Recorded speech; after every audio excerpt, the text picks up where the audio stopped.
In this video, we will deal with apparatus. What is an apparatus? Preparing a table is more than simply placing objects on a surface. It's an act of care and precision, a way of anticipating needs, offering clarity and making space for a pleasant experience. It requires memory, attention, and intention, choosing the right plate for each dish, arranging elements in a meaningful order, and leaving space where necessary. It's not just about decoration.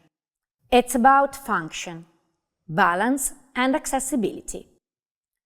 The same principle lies at the very heart of textual scholarship, selecting what is essential, arranging it with care, and clarifying its structure for readers.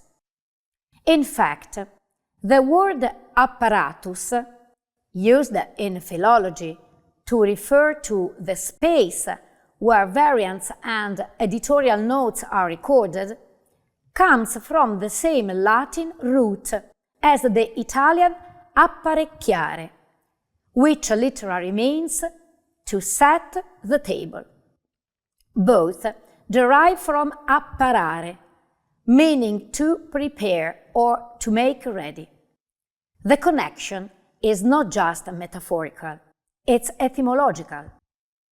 Setting a table, preparing an edition, and constructing an apparatus all involve choices, structure, and the challenge of presenting complexity in a concise and logical way that can be read, understood, and questioned. In scholarly editing, the critical apparatus plays a central role in making the editorial process visible. Usually placed at the foot of the page and printed in a smaller font, it records textual variants that differ from the version adopted in the main text. The readings the editor has chosen to exclude because of their provenance and their divergence from the reconstructed version. In this sense, the apparatus is not a marginal or decorative edition.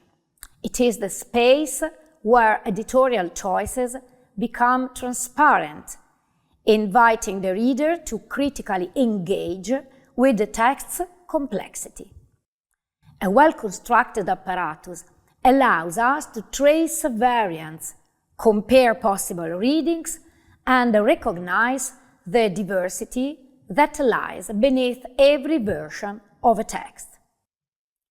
In this final week of our MOOC, we will turn our attention to the critical apparatus itself. Through a series of examples and reflections, we will explore its structure and functions, as well as the different ways it can be designed and built, depending on the type of edition and the editor's objectives.